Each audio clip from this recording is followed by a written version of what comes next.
Yeah, exactly. That's the worst.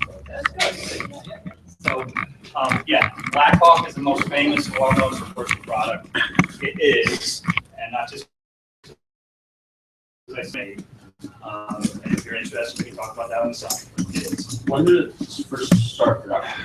1974.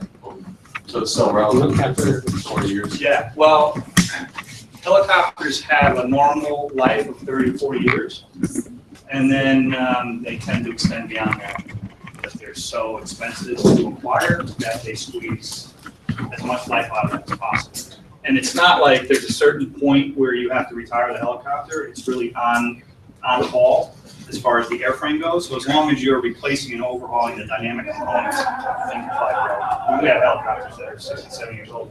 I mean, it's still the preferred choice for certain operations. Somebody today I have them, right? Like Jeeps aren't driven anymore. Where the requirements to win that competition. So the Black Hawk replaced the UE.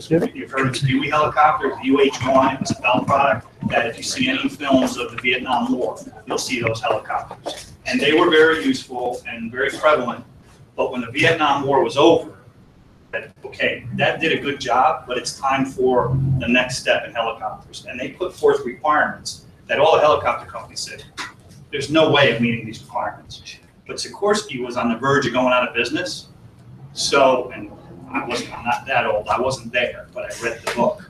They put all the best minds on it, and they found a way to meet all those requirements. And that's why this aircraft is so special, so robust, and it's lasted so long, and it's so well loved. And I'm selling them all over Latin America. They practically sell themselves as long as you have the money. They're not cheap. But if you have the money, that's the aircraft you end up choosing. Did I get ahead of myself? I'm sorry. No. Sit down and introduce you so I can get up and talk. Oh, sure. So is that, because I don't need that for the room to talk loud, but is it for the video? Yes. Yes, because we have a very poor mic. So if you don't mind. For now. For now. I think it'll be fine here, but Goes green.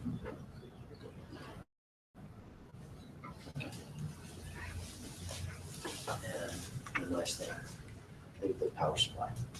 Say it again? Maybe the power supply. Maybe, yeah, it's not mine right now. Right. Alright, so good afternoon, everyone. Thank you for coming. So I'm sure we are all excited to welcome our guest speaker, Adam Schierholz. But before he gets started, I'm going to give you a little background on Adam. Where do I begin?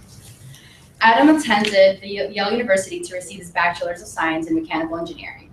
He is also a proud alumni of the University of New Haven, receiving his MBA with a concentration in business, as well as furthering his education in management through the University of Phoenix.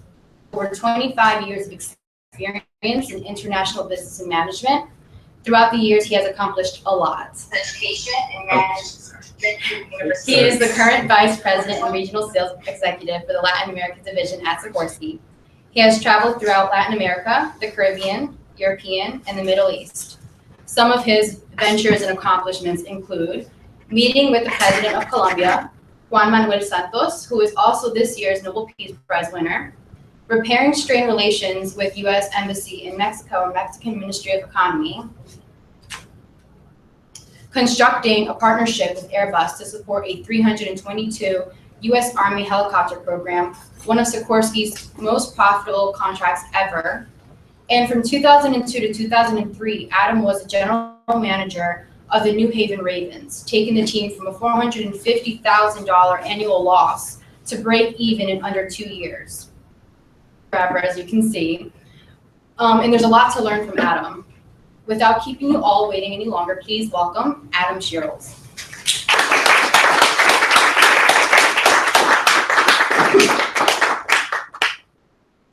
So, you write resumes to try and get people's attention. So all that stuff sounded a lot more impressive than it really was when it happened, but most of it's kind of true. It's really an honor to be here. I recognize you. Hey. How you been? Good to see you. Familiar faces, familiar place, right? I did get my first master's here. Most of my classes were in that building right behind us. I went to high school across the street at Notre Dame in West Haven. I'm from East. And it's really a thrill to be back here and doing this. Thanks again, A-Rod, for inviting me. You know, the genesis of this was there was a reception a couple of months ago at Sikorsky for all folks who had attended UNH and worked at Sikorsky. Those have happened through the years. I never attended, but this year I was interested. I was interested in reconnecting with the University of New Haven. I went to the event, and one thing led to another, and here I am. So thanks for coming. Thanks for your attention. Thanks for inviting me. Hopefully this is going to be interesting for you. It was a challenge for me because when I connected with A-Rod and he said, you want to come down and give a talk? I said, sure. I said, what should the topic be on? He said, you. And I really racked my brain and I said, well, what am I going to talk about? So I came up with this, right, because I wanted to get everybody's attention, and I hope it did that. Right? When the president of a nation says your product has saved this country, you've won, right? As a business development executive, there's no higher compliment than that. About that eventually in the presentation, but before we get there, I want to go through some stuff that I hope you'll find helpful in your careers as you move forward. It certainly wasn't a straight line getting here, right? So that's a much younger me in 1987, and it was a long and winding road to today. Where I'm the regional VP of Latin America for Sikorsky, part of Lockheed Martin. You'll see some interesting stuff up there that I think I'll touch upon as we go through this. I'll just point right to Spain. That was the best personal and professional experience of my life, living 4 years in Spain. And it came about in a kind of an unexpected way, which we'll talk about. There is, and this will be part of a theme through the day today, it's not a straight line. For some folks it is, right? I have friends, my best friend's wife majored in chemical engineering at the University of Connecticut. She came out of school, she became a chemical engineer. She's been a chemical engineer for 20 years. And God bless those folks who have that vision. They know at an early age where they're going, they go do it. That a lot of folks I know aren't like that. I have stepsons now who are unsure where their career is going to go. It's okay if that's the case. You'll find a way, right? Water seeks its own level, and the universe will take you where you need to go. That's kind of what happened with me. That's what that slide's all about.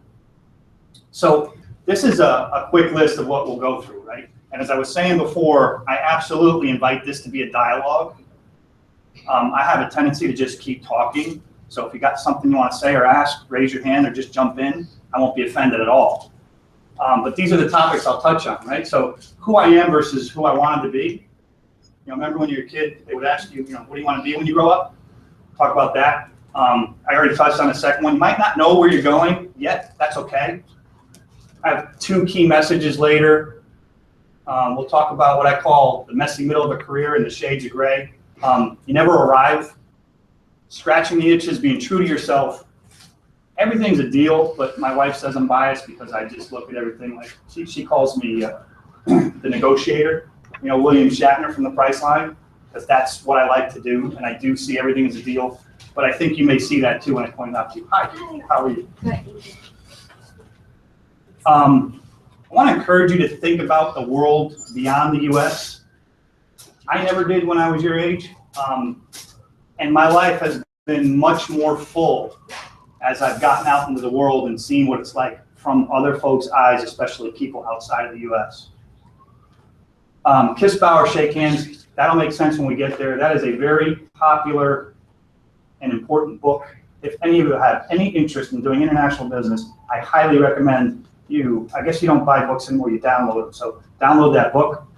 And then at the end, we'll talk about what my idea of success is, and again, a major success that I believe my company and I have had recently that we're really proud of. And then we'll leave time for questions and answers. So, everybody remembers this, right? When you're a little kid, people say, what do you want to be when you grow up? Who remembers any of your answers for that? What did you used to say, you know? Mm-hmm. I wanted to be a doctor. You wanted to be a doctor.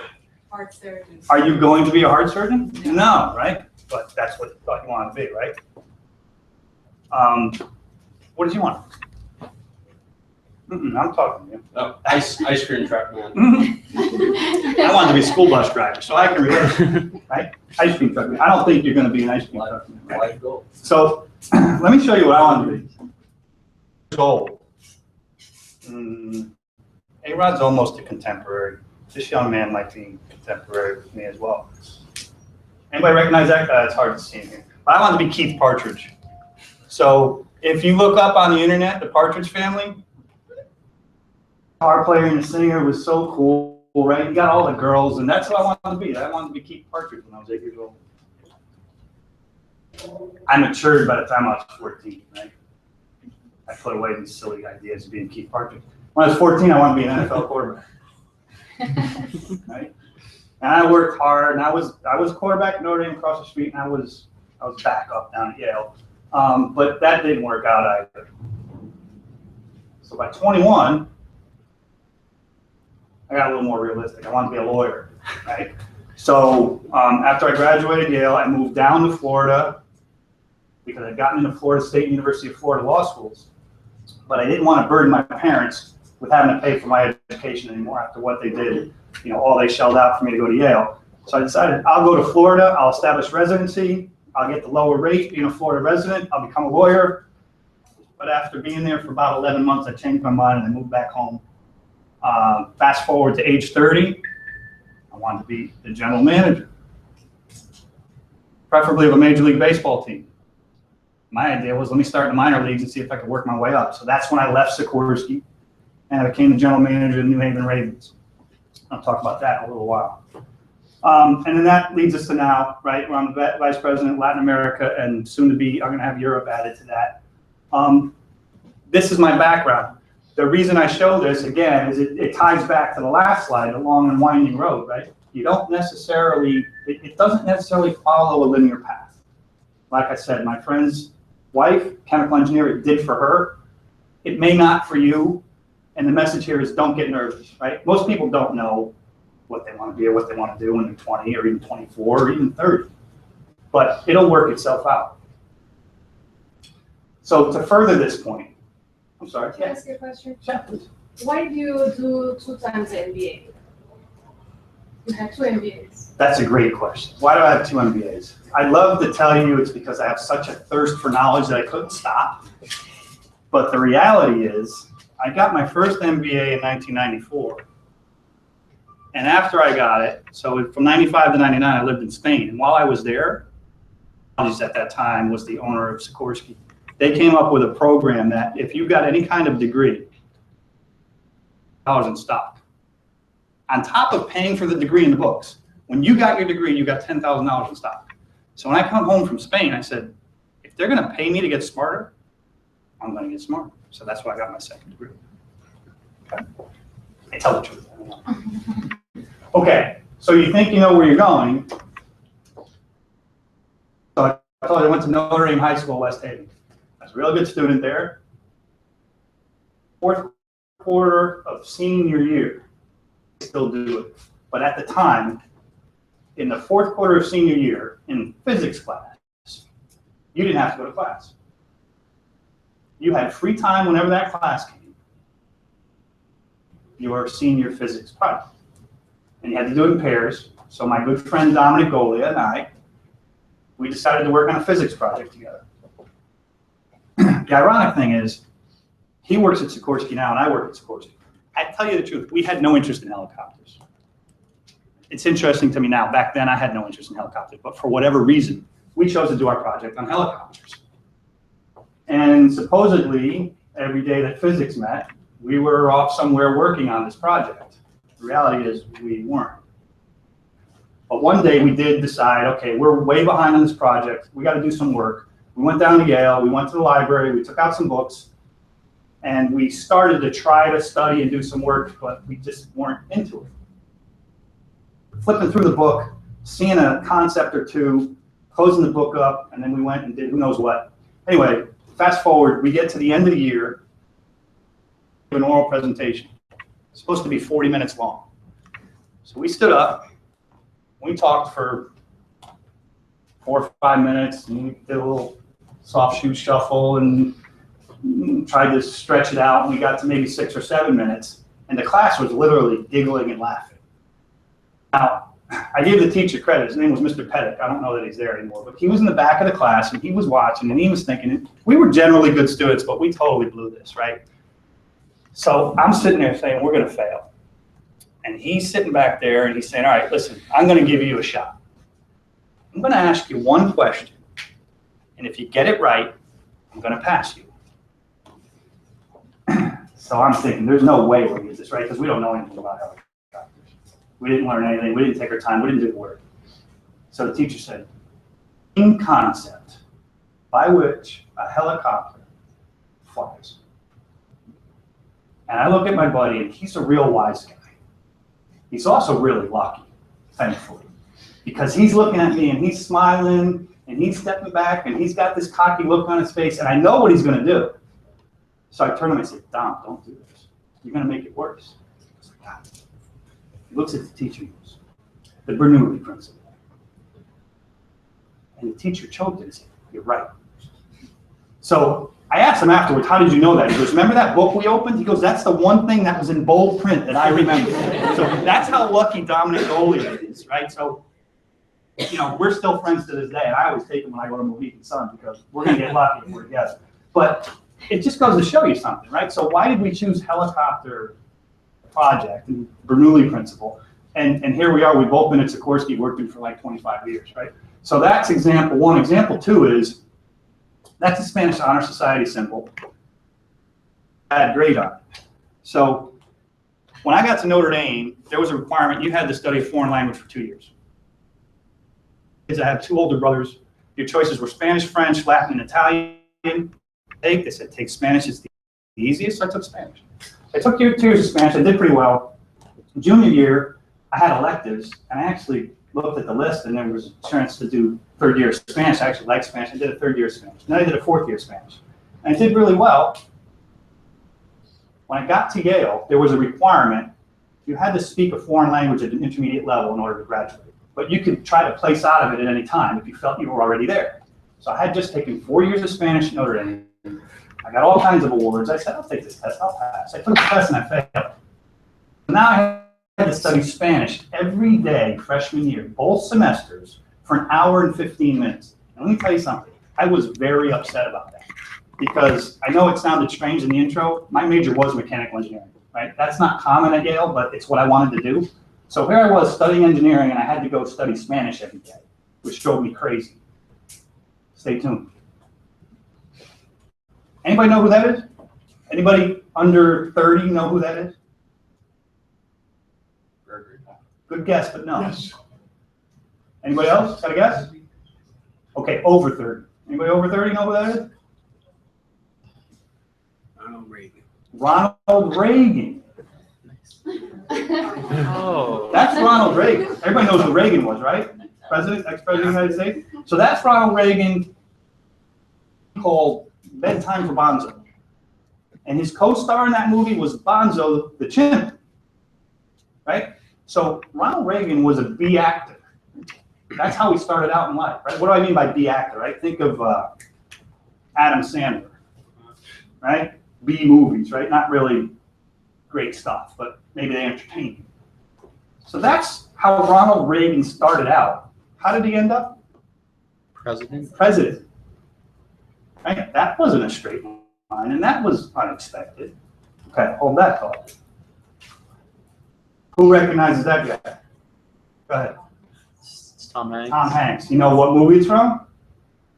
Is that Saving Private Ryan? Good guess, but no. That's Philadelphia. No, another That's good not guess. I love that Philadelphia. one. So, what was it?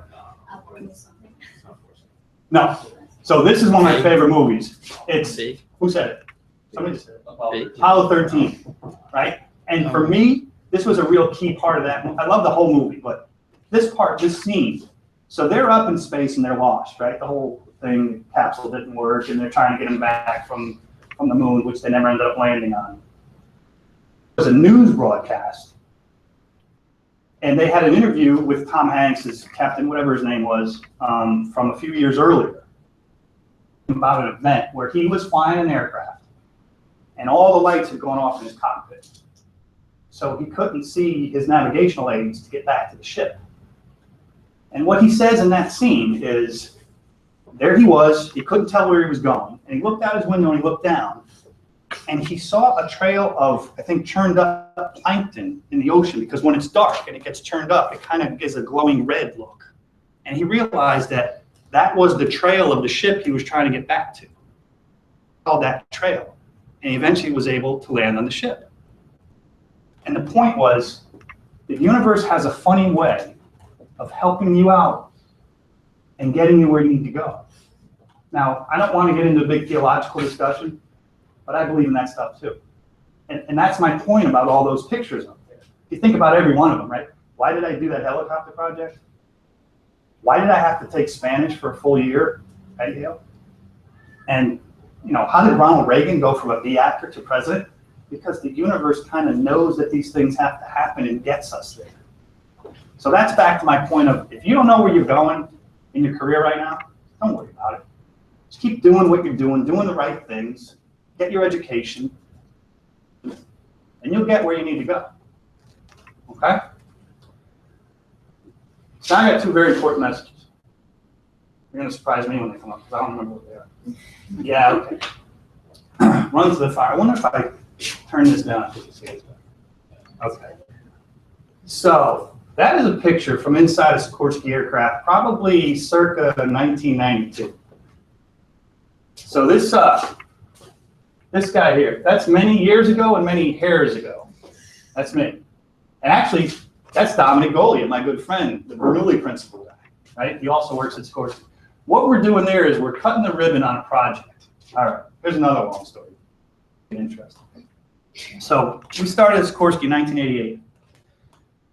In Sikorsky, when you build the Black Hawk helicopter, the intellectual property for that Black Hawk helicopter is owned by the US government. They paid us to do that project, design that helicopter. We have the rights to it as well, but they own those rights with us.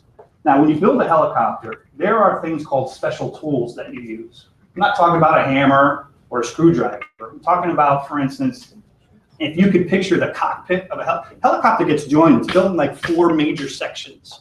And those sections come together one by one, and bolts go through them and connect them. But they have to sit like actually on a dolly, right? Major aircraft structures, picture the cabin of a helicopter, gets rolled to the cockpit that's also on a dolly, and they get connected. Those dollies, you don't go to Home Depot and buy that dolly, right? Some engineer has to sit, measure, think about it, design that dolly, and then it gets built. That dolly is called a special tool, okay? And it gets a special number, it gets a part number, and guess what? It belongs to the US government because they paid us to do that design. It stays at Sikorsky because we use it to build the Blackhawks, but the US government owns it.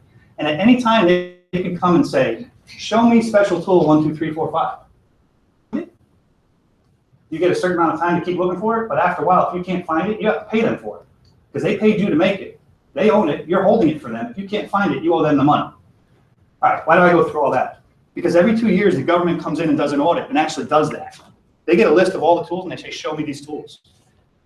They're not all big dollies like that. Some of them are that big. So guess what? They get lost. So we started in 88. I think right after we started, we got a list. We got like 3 pages each of us of like all kinds of crazy tool numbers. And we were told, go out on the shop floor and find these. It's like looking for a needle in a haystack. Well, we did it. We did the best we can. 2 years later, 1990, they asked us to do it again because it was time for another audit.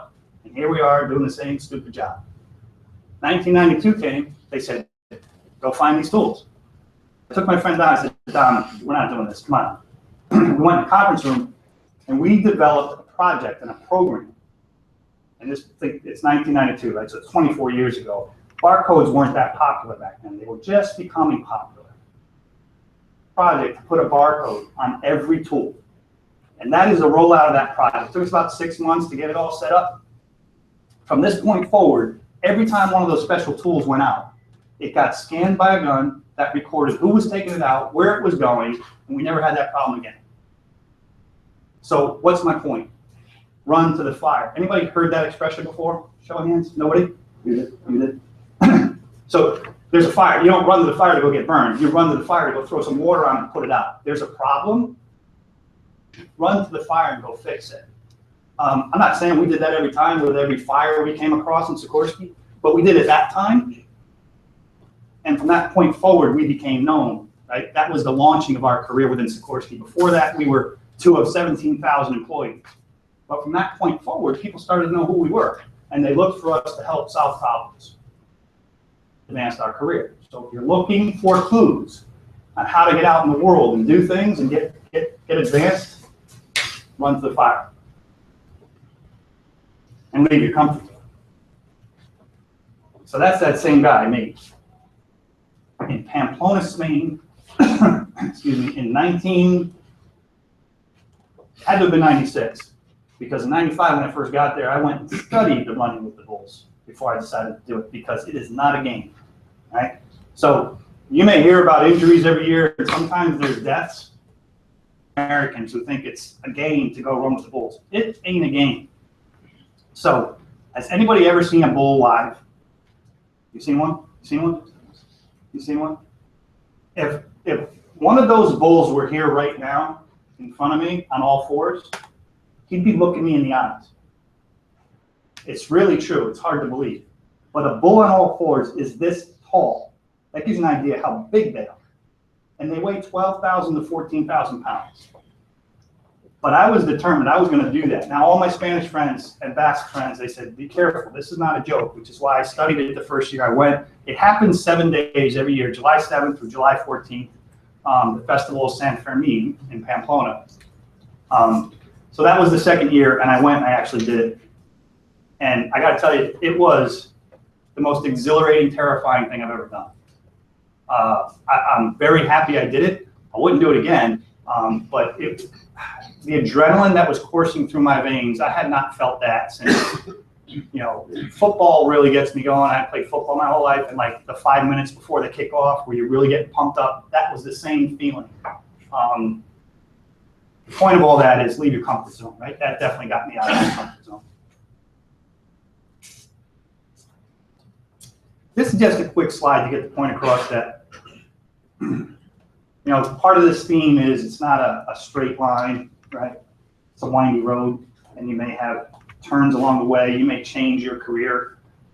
My good friend Dominic, who I've talked about, his wife Gail, went to nursing school, got her degree, worked as a nurse for 10 years, and said, this is not for me. She started a mobile dog grooming business. That's what I mean about the messy middle. I did it too, right? So I got to be, 35 years old maybe? And baseball and football had always been my first and second love. And I was sitting there, I think down in Florida, working for Sikorsky, probably chasing a special tool. No, we had solved that, it wasn't that. I was looking for a part, I guess. And I said, is this what I want to be doing? Every day I come in and I look at the baseball scores and the box scores, and I see how the Yankees did last night. And that's what I really like to look at and study and do. I wonder if I could work doing that. So I thought back to college. I had been a pitcher, and I thought of my catcher, and I knew my catcher had gone into sports management. He wasn't my catcher. I called him up, and we got caught up, and I asked what he had been doing all these years, and he was the general manager, might have been the Bridgeport Bluefish or somewhere else. I told him what I had been doing, and I asked him if he thought that the skills and experience would translate, and he said absolutely. Not only that, he said, the New Haven Ravens just fired their general manager. They're looking for a new one. And oh, by the way, the owner is a Yale grad. So talking about the stars aligning in the universe, knowing when things should happen, I got the guy's number. I called him up, and 2 weeks later, I was hired. So now I left Sikorsky, and I did the New Haven Ravens, which I'll talk about a little later. I'm getting a little out of order. So the next point is you never arrive. So let's go back to when I was at Sikorsky and I ran to the fire and I did that project and people started to know me. Specifically, who started to know me was the president of the company. His name was Gene Buckley. And he had been president for many years. And I actually got to present to him about the project. And imagine you're 27-year-old employee of a 17,000 person company and you're presenting to the president. I was pretty pumped up after that. And I thought, I arrived, right? The president knows who I am. I'm going to get all these great jobs from here on out. This is awesome. Well, guess what happened? Well, in 1998, Buckley retired and Dean Boardman came in. Boardman didn't know Adam from Adam. So I had to start all over again. I had to find a way to get a project or get some sort of assignment such that Dean Boardman would know me. But guess what? Well, in 2002, Steve Finger became president of Sikorsky. And this just keeps repeating itself, right? Jeff Pino, 2006. And McMauer in 2012. And then Bob Ledoux in 2015. And then we were sold to Lockheed Martin just 6 months later. And Dan Schultz came in as president. So what's the point? Never arrive, right? You're always proving yourself. You should be doing that anyway because you should be challenging yourself. You should be looking for new projects that can bring value to the company and also help you grow. But at the same time, these characters are always going to change. So if any of you go work for large companies, even if you work for small companies, there's going to be turnover of the people who lead it. And you're going to have to constantly be proving yourself and showing your value to the company. That's the point of this. You never arrive, right? You never just, okay, I'm here, I don't have to work. You got to keep going. All right, so how many people know who Monty Python is or a fan of Monty Python, right? Really funny troupe of comedians, British, right? Not that popular anymore, but in the 70s, they had a show every week on Saturday nights. And in the middle of it, this guy would come on, right? He's got a desk in the middle of the ocean, right? And he would say, and now for something completely different. So that's the completely different that I was starting to talk about, right? So my midlife crisis, I left aerospace, I left helicopters, and I went and became the general manager of New Hampshire Ravens right down the street. They played in Yale Field. And let me tell you, it was a blast. I'm really glad I did it. I was also really glad when it was over. Because it was a lot of work, a lot of hours. And at the end of the day, you know, I compare it this way. So I was and am now again working on these incredible machines that save people's lives. Oftentimes there I was behind the concession stand wrapping hot dogs. So I'm definitely happy that I did that because I scratched that itch because I always wondered what it would be like to work in sports. And I'm not bad-mouthing sports management. No, it's absolutely great stuff. But I prefer to do what I'm doing. So when I got back to Sikorsky, I had a greater appreciation for the industry I was in. But I wouldn't trade that experience for the world because I basically ran my own business for 2 years and I was never going to have that opportunity at Sikorsky, right? So that was a $3 million business, about 100 employees. I had to think about human resources, marketing, advertising, field operations, dealing with the press and the media. Phenomenal experience. Glad I did it. What's the point? You got an itch, scratch it, be true to yourself, right? Chase your dreams. And then you never know, your dreams may change. Okay, so this is the part my wife laughs at, right? So I'm the negotiator, but the thing I want to bring out to all of you is you're wheeling and dealing every day, or at least you should be recognizing the opportunity to do so. That's one of my, well, I should say that maybe somebody works there. I don't like dealing with mobile phone companies and service. To me, it's so aggravating, right? Because they just purposely confuse you. You can never compare apples to apples. But my point is, everybody has a cell phone, right? Especially the new generation, right? And you all have cell service. You should be looking at what's out there and whether or not you're getting the best deal. And that's negotiating. That's a normal thing you do in the course of your life, living your life. You got cell phones, right? This is the obvious one, the cliche, the used car salesman. And then I just put this up because I think that they have the best advertising in the world, right? The whole caveman thing I used to love. But Geico is really, it's a cool company because I like the way they approach things. But more importantly, why I put that up here is, and I didn't know this at most of your ages, you're relatively young.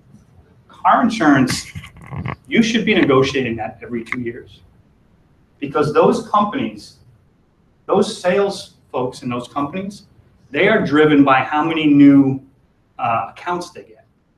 So they're going to offer you incentives to switch from Liberty Mutual to Geico, for example. And then once they get you, they bank on the fact that most people are fairly lazy and they don't pay attention to their bills. So as a year goes by and 2 years go by, your rate's going to go up. So if you switch from Liberty Mutual to Geico, 2 years later, you should call up Progressive because you'll get better rates. Trust me. Because they want to bring you in as a new customer. That's what they're incentivized on. They're going to get their bonuses by if they sign up 100 new customers. So they're going to give you an incentive. So everything's a deal. Keep an eye out for it. And you should work on your negotiating skills because they're integral to just living life. Now, my wife doesn't agree with me, but that's because she has me to do it for her. How you doing, guys? Come on in. All right. Now, this is one of my favorite subjects, the world beyond the U.S. So if I were king of the world for a day, and it's funny because we were talking about this with the associate dean as part of the new curriculum. I think he said it's going to require that folks do some international work.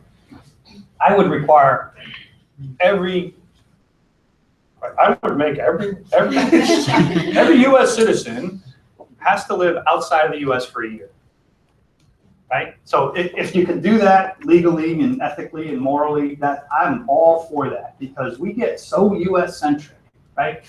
The world is there's a lot more world beyond the West Coast and the East Coast, and you need to see it through their eyes, right? So I've been fortunate enough to have been to all these places. Most of these pictures are from work assignments, not all of them. And there's a lot more than that. Those are the only pictures I could find.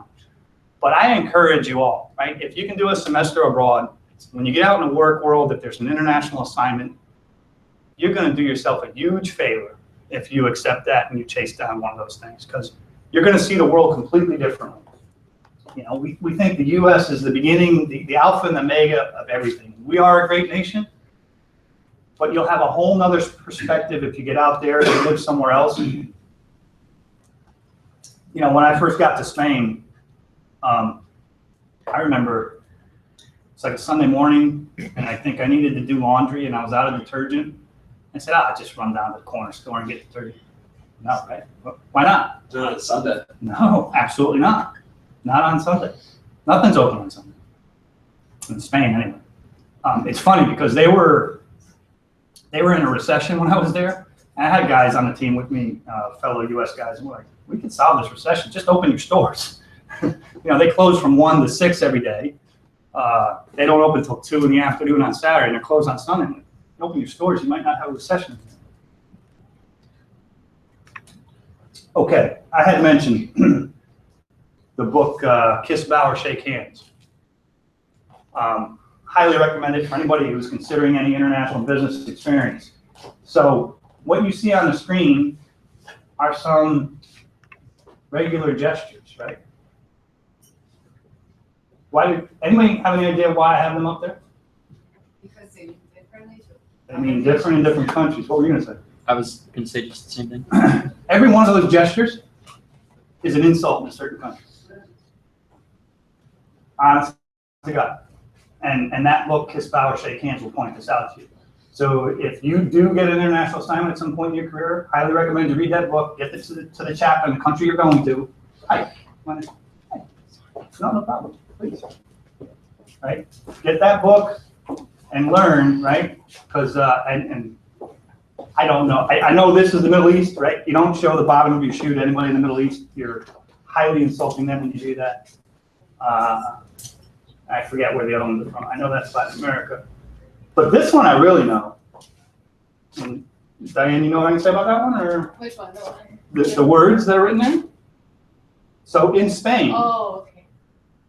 Spain, this is how you catch a taxi.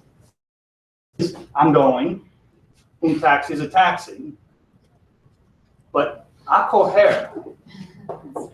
So in Spain, that means I'm going to go catch a taxi, grab a taxi. In certain places in South America, if you were to say those words, a person would say, how are you going to do that? Through the exhaust pipe? I'll let you figure out what they're getting at, right? So you got to be careful. That's the message there, right? And it's all about being more worldly. Certain things mean certain other things in other places. Be aware of that before you get them. Okay, now the fun part. So a quiz. What has been the longest running war in the Western Hemisphere since World War II? And I'm not good enough at PowerPoint to make this happen by itself or to play the Jeopardy music, so I got to do it manually. So think about it, because I'm going to call on folks for an answer. Oh, you got to wait till I get to 10. Okay, who's got an answer? Well, I mean, is it the Cold War?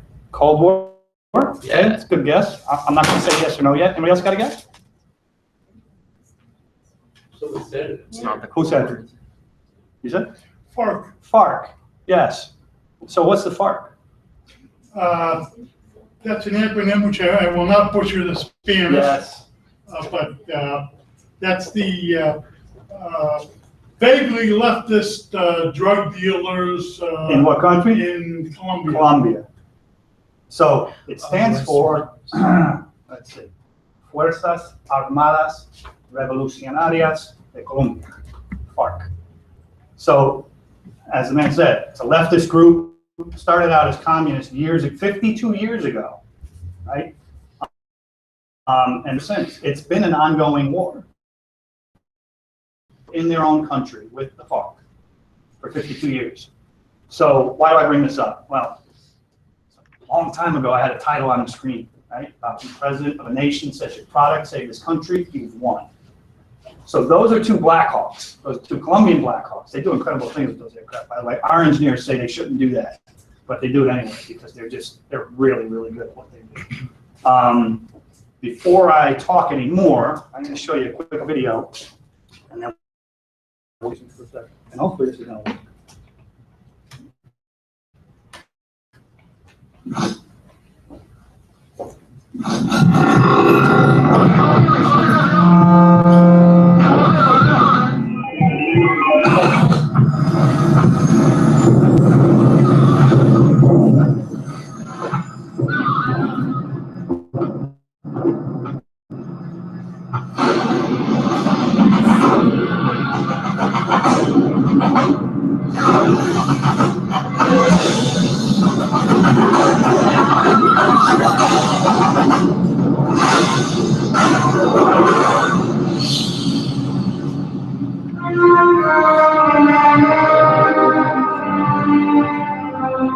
In Colombia, every time a Black Hawk helicopter is turned on, the hope of bringing back home all our kidnapped brothers, the smiles of thousands of kids, the education, health, well-being of all our families, construction, development, progress, and the peace and security of every single Colombian citizen are also turned on.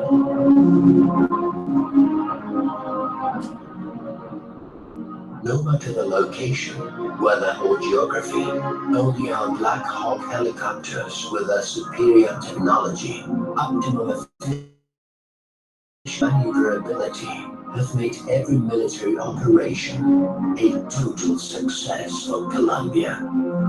In our country, we know what it means to live the spirit at more than 30,000 feet high. We learned to listen to our heartbeats at more than 150 knots.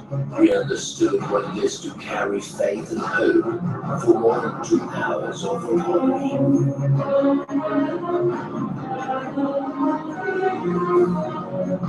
With angels like the Black Hawks, reaching glory in Colombia is a reality. Who builds a Black Hawk helicopter lives the dreams of a nation, and who flies it discovers that the best place on earth is in the sky.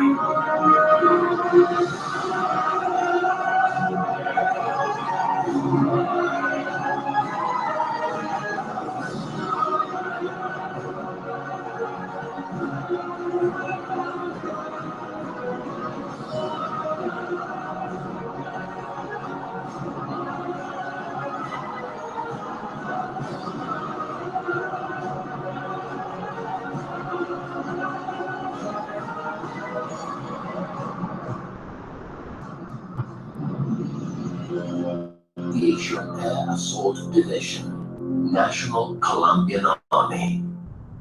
Colombia do exist.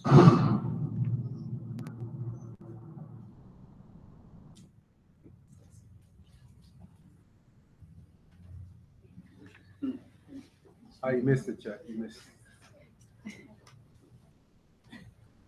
So, that video, 4 or 5 years old, and when I first saw it, I went nuts, right? So I do business development in Latin America. Saw that video, I'm like, That is awesome. I'm gonna take that with me on every sales call that I have. I need to find the guy in the marketing department who made that video. So I went looking for the guy in the marketing department who made that video. I didn't find him. Anybody know why? It wasn't from the marketing department? Wasn't from Sikorsky. That video was made by the Columbia. That was my reaction. I said, are you serious? I'm like, I don't want my marketing department to make anything ever again. I'm just gonna take this, show it to every customer and say, I didn't even make that. So there's a very special relationship between Sikorsky and Columbia. When the world realized how serious was the battle with the FARC, probably the mid to late 90s, the U.S., right, and we always get condemned for our intervention. I'm going to get a little political, just very briefly, until it's in your country, and then you want our help, right? So Colombia wanted our help. We wanted to help them because we wanted to stem the flow of drugs that were coming from Colombia into the U.S. So there was a plan developed called Plan Colombia, whereby the U.S. government helped the Colombians fight the war against the FARC. And that manifested itself in dollars and equipment, and a lot of that equipment became Black Hawk helicopters. Really turned the fight around. So from 1998 to today, the Hawk fleet has grown from, I think it was about 8 to over 100. 100 Black Hawks. Good amount of those were funded with U.S. taxpayer dollars, and a good amount were funded by Colombian taxpayer dollars. But the bottom line is, if you're following the political news at all out of Colombia,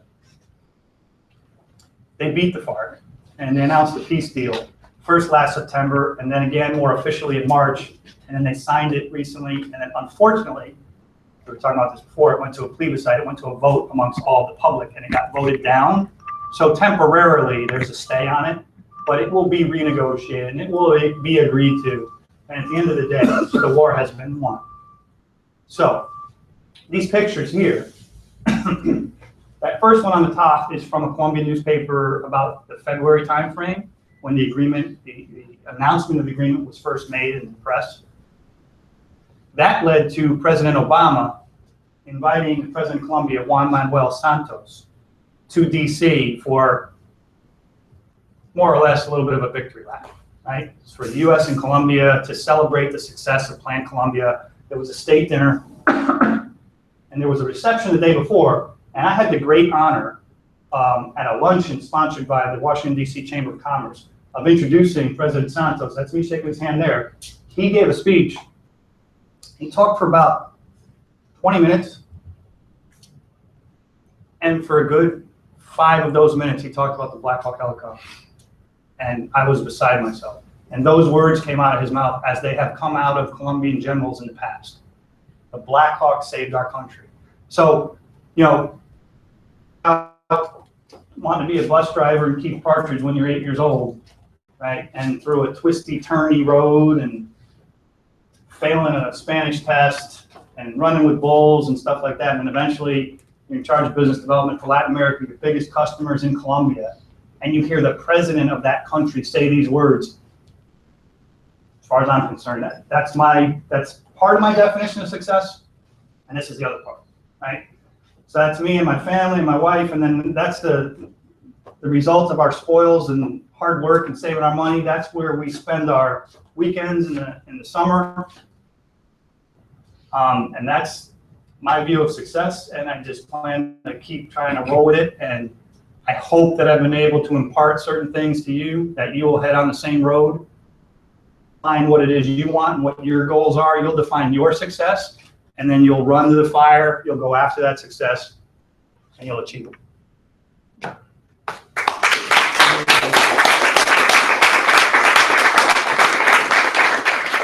So, Diane, I told you 58 minutes, it was actually 54, so I was off by a little bit. So, anybody got any questions, comments, anything we'll talk about?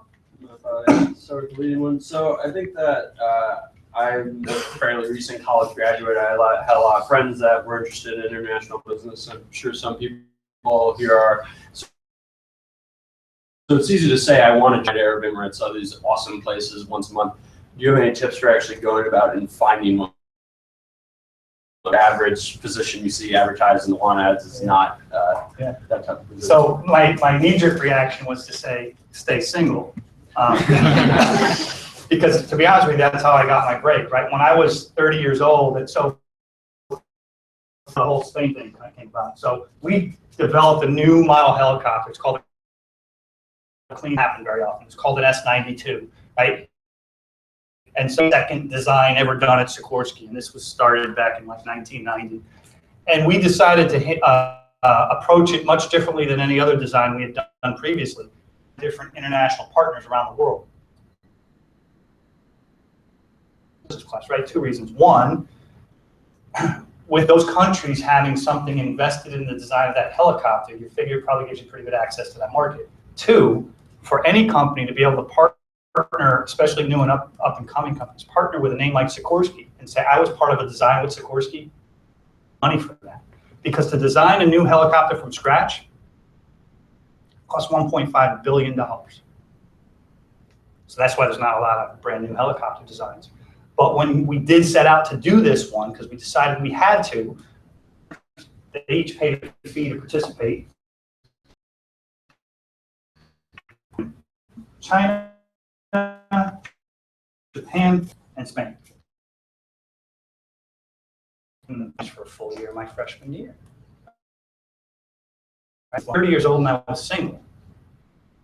I'll go live in Spain. Are you kidding me? It's like a dream come true.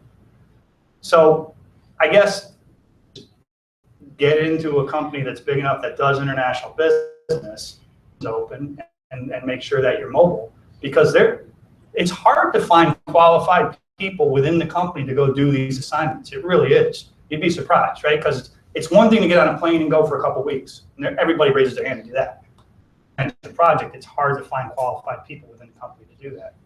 So just keep your options open. And I'm not going to say fail your language class, but study your language and become proficient at it. Good question, thanks. Anybody else? Yes. So my question is that each time you were planning to do something and it just turned out something different, how did you feel about it at the time? Even though it was just like a planning in the future. That's a good question. Were you resistant, or you were just like, it's okay, go with the flow? I'm a living, walking contradiction. My last name is Schierholz, which is very German. And my father was a U.S. Marine, very strict, 100% German. My mother's maiden name is Schierholz, and she's Italian as the day is long. Part of me wants to do everything right by the book, strict and on time, and the other part just wants to go with the flow. And that's kind of how my life has been, right? I've started out on a path, and I'm like, I'm going to do this, and I'm going to do that, and then this comes up, and I'm like, that looks fun. All right, let's do that. I believe the universe is driving us, right? Not to the point where I'm going to sit back and let everything happen, but I have this conversation with my wife a lot because she always wants to control everything, and if something's going one way, she wants to get it back this way. And I'm like, I give her this analogy of you're on a boat, knows where it wants to go. You can maybe try to steer a little bit and miss that wave, but if the boat's going that way, just sit back and let it go where it wants to go. I don't know, that's how I look at it, but everybody's different, right? So what's next for you? Do you see yourself staying, or do you see where you'd be in the next 10 years, or are you at the top of your success line? So that brings back memories, because I haven't had that question in a long time, right? That is the big interview question. I always hated it. I actually got that interview on a date once. Like, wow. And I was just coming off a divorce. I'm like, okay, you know what? Maybe I like what I'm doing. So, the normal thing is you look at your job and you look at your boss and you say, do I want to do my boss's job? I don't right now. I think I'm where I want to be. I'm 51 years old. I don't have plans to retire early. I could do this until I retire and be happy with it. But If something comes up, if the boat goes that way, I'll. Anybody else? Well, yeah, I guess my question is, you said you've, I know you said you worked in Spain. I know you've been a lot of other places. I don't know if you've actually worked there or not, but do you think, is it harder or easier to appreciate a country and a culture by working in it versus just being a tourist? No, it's absolutely easier and better, which is why I encourage you all to do it. I only lived permanently in Spain. I've been to all these other countries temporarily, a couple weeks at a time at the most. But in Spain, I'll give you a funny story, right? I got used to it after a while, but I scheduled a 9:30 meeting. I was a program manager, and I wanted to know what happened yesterday, what are we going to do today, are we on schedule? And that was both with my team, which is 8 or 9, mostly engineers, and the Spaniard team. Actually, they're Basque, right? We're in the Basque country. They do make a distinction. We'd be there every day at the meeting, and my guys would be, what time's the 9:30 meeting starting today? Right? I mean, that's the Spanish culture. They're not going to be there right at 9:30, but they'll be there. Done, right? So you get an appreciation for that after a while. At first, I fought it. All you guys, let's go. It's 9:30, and after a while, I'm like, I keep doing that. They're not going to want to, be a part of this, right? So I just had my coffee and wait and get there and we get it done. And we did deliver on time and under budget. Shocked the heck out of Sikorsky. They did not expect that from the Spanish part. Okay. Well, thank you very much. I'll leave you with one last comment. I got my master's from UNH in '94, which I think we did it pretty quick. So I wanted to hurry and get it that way. I think we did it like a year and a half. So if I had to do something like this in 1992, I would have been ill prepared. And I honestly mean this, and I'm not saying it because there's some faculty here in the audience. I was commenting to Diane earlier. Notre Dame, Yale, University of New Haven, University of Phoenix. Of those 4 degrees and all those classes I took, the most was in, I don't know how to pronounce it, Harigari Hall class for my master's. Professor Sloan, who I don't think works here anymore. Yeah. No, it is. Does he still work here? Yep. Oh, I got to see this guy. Right? Professional, speaking and writing for professionals. By far, nothing even close to the talk. And I remember, right? He came in like 10 or 15 minutes late because he wanted to make sure everybody was there. And he walked in, and I don't think he's strange now. But when he walked in, he said, "Hi, I'm David Sloan." And he did that to every person in the class, right? But he was showing you an example of that's how you command a room. And I remember that, and I remember get there early and control your environment, set up the room the way you want. If you get into the room and the chairs are in a circle and you don't want them in a circle, put them like this, right? Get your computer set up, make sure it works. Is the bulb gonna burn out? Do you have a spare bulb? I use all this stuff every day at work. So I didn't know, I thought I looked him up and he wasn't here anymore. I'm glad to hear he is. Somebody give him a message. That by far was the best class I ever took, and I remember a lot of it. And I owe a lot to that. So if any of this came off good, it's because of David Sloan. If it didn't, it's because I forgot what he told me.